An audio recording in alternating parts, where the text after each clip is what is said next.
જય શ્રી રામ, જય હનુમાન. મિત્રો, ઈ સંત સપૂત અને તુંબડા આ ત્રણેયનો એક જ સ્વભાવ. ઈ તારે પણ મારે નહીં, ઈ તો તારિયા ઉપર ભાવ. મિત્રો, આજે એક એવા સંતની વાત કરવી છે જેને પ્રકૃતિના નિયમોને ફેરવી નાખ્યા.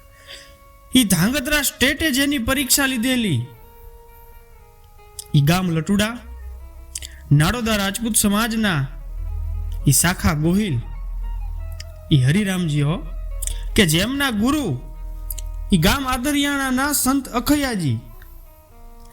આ હરિરામજી સાહેબ હનુમાનજીના પરમ ઉપાસક હો.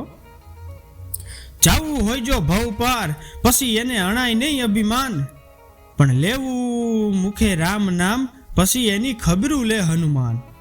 ઈ તુહીનો નાદ લાગી ગયો અને હાલના લખતર તાલુકાના ઈ ઘણાદ ગામમાં એમને એમના ગુરુ અખયા મહારાજના નામથી જગ્યા સ્થાપી, જ્યાં રાઘવેન્દ્ર સરકાર સહિત એ હનુમાનજીની સ્થાપના કરી. અને એ વખતે એ ધાંગધ્રા સ્ટેટમાં સર અજીતસિંહનું રાજ, અને આ ધાંગધ્રા સ્ટેટ દ્વારા એમની પરીક્ષા લેવાઈ કે હરિરામજી, તમે અને તમારા ગુરુની ભક્તિ સાચી, એનું પ્રમાણ શું? અને સાહેબ ઈ હરિરામજી હો, યા ભારત વર્ષનો ઈ સાધુડો ઊભો થયો, એ હાથમાં 2 ઘઉંના દાણા લીધા અને હનુમાનનું નામ લીધું હો, અને ગુરુ ઈ અખયાનું નામ લીધું, અને ધરતી ઉપર જ્યાં એ 2 દાણા જ્યાં ફેંકવામાં આવ્યા, ત્યાં તો સાહેબ 2 છોડ ઉગ્યા. ત્યાં હો, ચમત્કાર થયો.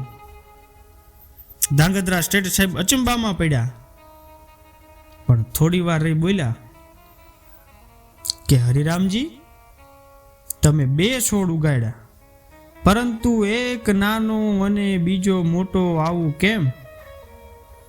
અને સાહેબ આ ભારત વર્ષનો સાધુ હો, એ હરિરામજી હસવા લાગ્યા અને કીધું કે રાજન, આમાં જે મોટો છોડ છે ને એ મારા ગુરુ અખયાનો છે, અને જે બીજો નાનો છે ને એ મારો. અને સાહેબ એ ધાંગધ્રા સ્ટેટે એ વખતે આ જગ્યાને એ હરિરામજીના નામથી ચાંદીનો દંડ અને સતર આપવામાં આવ્યું હતું. અને એ વખતે સાહેબ 100 વીઘા જમીન આ જગ્યાને આપવામાં આવી, જે આજે પણ છે. અને ધાંગધ્રા રાજ્યના તમામ ગામડામાં જોડી લઈ જવાની અનુમતિ આપવામાં આવી, જે માત્ર આ એક જગ્યાને હતી. આવા તો કંઈક પરચા હરિરામજીના છે.